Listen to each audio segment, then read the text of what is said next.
법원에서는 최근 대출금 사용처 또는 은행 계좌, 카드 사용 내역을 보고 문제가 되는 부분이 있으면 그 부분만큼을 청산가치에 반영을 하라고 합니다. 그렇게 되면은 이거는 재산이 있는 거랑 똑같이 취급이 돼가지고 청산가치 보장의 원칙에 따라 총 변제금은 그만큼 올라가게 되죠.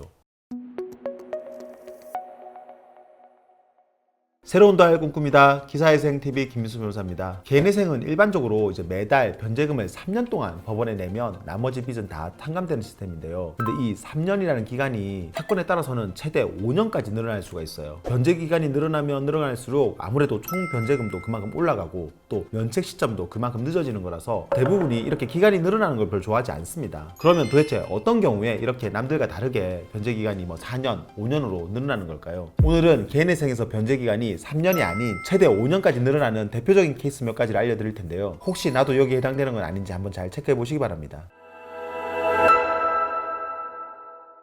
먼저 첫 번째는 청산가치 보장의 원칙 때문에 변제기간이 늘어나는 경우입니다. 청산가치 보장의 원칙에 대해서는 제가 다른 영상에서도 여러 번 말씀을 드렸습니다. 다시 간단히 말씀드리면 내가 지금 가지고 있는 모든 재산을 다 현금화 시켰을 때 나오는 금액보다 회생을 하면서 갚는 총 금액이 더 많아야 된다는 거예요. 예를 들어서 면제 재산을 뺀 총 재산 가치가 6천만 원인데 내 월급에서 생계비 빼고 매달 변제금으로 낼 수 있는 돈이 월 100만 원이다. 이렇게 가정을 볼게요. 그러면 보통은 개인회생은 3년 동안 내는 거니까 매달 100만 원씩 36개월 해가지고 이제 총 3,600만 원을 내게 되는 건데 이렇게 되면 내 재산 가치 6천만 원보다 그 금액이 더 적게 되잖아요. 그래서 이러면은 청산가치 보장 원칙을 못 지키니까 청산가치 6천만 원을 채울 때까지인 60개월 그러니까 이제 5년간 매달 100만 원씩을 내야 회생이 통과가 되는 겁니다. 그리고 여기서 청산가치라는 거는 실제 내가 가지고 있는 재산만 해당되는 게 아니에요. 법원에서는 최근 대출금 사용처 또는 은행 계좌, 카드 사용 내역을 보고 문제가 되는 부분이 있으면 그 부분만큼을 청산가치에 반영을 하라고 합니다. 그렇게 되면은 이거는 재산이 있는 거랑 똑같이 취급이 돼가지고 청산가치 보장의 원칙에 따라 총 변제금은 그만큼 올라가게 되죠. 특히 매달 낼 수 있는 가용소득이 얼마 안 되는 분들은 청산가치만큼을 맞추기 위해서 변제 기간을 늘려야 되는 거죠. 그렇게 하다 보니까 이제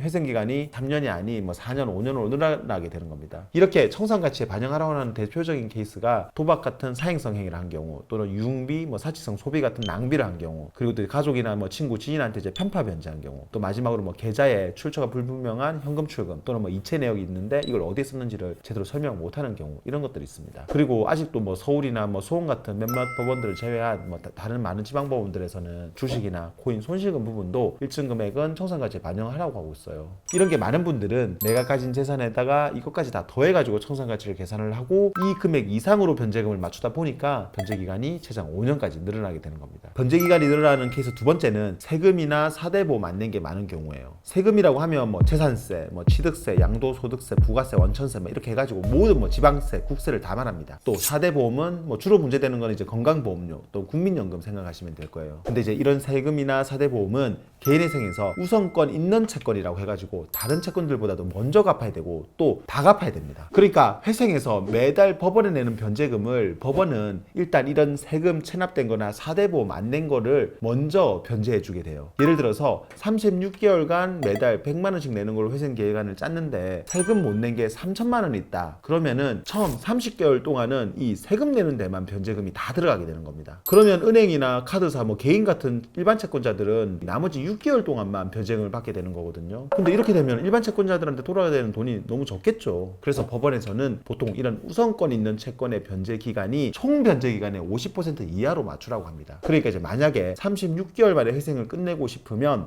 18개월 내로 세금 같은 거 다 변제하고 나머지 18개월은 일반 채권자들한테 변제금 돌아가게 이런 식으로 계획안을 짜야 통과시켜 준다는 거예요. 그런데 아까 케이스에서 18개월 안에 세금 3천만 원을 갚는 걸 하려면 한 달에 167만 원씩 내야 되는데 그게 현실적으로 올라오면 변제 기간을 최대 60개월까지 늘려가지고 일반 채권자들도 충분히 변제금이 돌아가게 하는 수밖에 없어요. 근데 이거는 모든 법원에서 무조건 변제 기간 50% 이하라 맞추라 이렇게 하진 않습니다. 총 변제율이라든지 채부 발생 경위 같은 다른 사정들을 다 보고 위 케이스 같은 경우도 60개월 아닌 50개월 또는 그 이하로 정해질 수도 있습니다. 그러니까 이렇게 우선권 있는 채권이 많은 분들은 보정할 때부터 이 부분을 신경을 써가지고 잘 방어해야 기간을 그나마 좀 더 줄일 수가 있습니다. 그리고 마지막으로 세 번째는 각 법원마다 변제 기간 관련해가지고 나오는 좀 특이한 보정 몇 가지 소개해 드릴 건데요. 부산회생법원 같은 경우는 최근 1년간 채무가 전체 채무의 70%를 넘거나 또는 최근 6개월 내의 채무가 전체 채무의 30% 이상인 경우에는 원금 100% 이상을 변제하는 걸 원칙으로 한다라는 내용의 보정이 나오기도 합니다. 이 실제로는 꼭 이렇게 100%까지 변제하라고는 하진 않긴 한데 그래도 그래도 이렇게 최근 채무가 많으면 변제 기간을 늘려서라도 변제율을 올려라고 하고 있습니다. 방금 거는 이제 부산해상법원에서 주로 나오는 보정인데, 이거 말고 이제 수원해상법원에서 저희들이 받은 보정 중에는 변제율이 12%로 지나치게 낮으니까 가형소득을 올리거나 안 되면은 변제 기간 늘리라는 보정도 있었어요. 그러니까 변제율이 낮다는 이유로 변제 기간을 늘리라는 보정도 나올 수 있다는 거예요. 춘천법원 같은 경우는 또 개인 채권자가 2명 이상인 경우는 변제율을 70% 이상으로 하거나 아니면은 변제 기간을 60개월 하라, 이런 보정이 나오고 있는데요. 이런 보정들은 모든 법원 또 모든 회생위원들이 일률적으로 내는 건 아니에요. 하지만 이런 보정들도 나올 수 있다는 것도 알아둬야 나중에 혹시라도 이거 보고 당하지 않으실 겁니다. 오늘은 개인회생 3년 이상 걸리는 대표적인 케이스 몇 가지 설명드렸는데요. 혹시 여기 해당하더라도 실제로 변제 기간이 얼마나 늘어날지는 내가 어떻게 대응하냐에 따라서 차이가 납니다. 그러니까 세금 문제나 청산가치 이슈로 법원에서 변제 기간을 늘리라고 하더라도 너무 낙담하지 말고 이걸 어떻게 방어할지 최대한 고민하셨으면 좋겠습니다. 영상 도움되었다면 구독과 좋아요 그리고 알림 설정 부탁드리고요. 추가로 궁금한 점 있으면 아래 댓글이나 법무법인 김앤파트너스로 전화 주시면 친절히 답변 드리겠습니다. 다음에도 더 좋은 주제로 찾아뵙겠습니다. 감사합니다.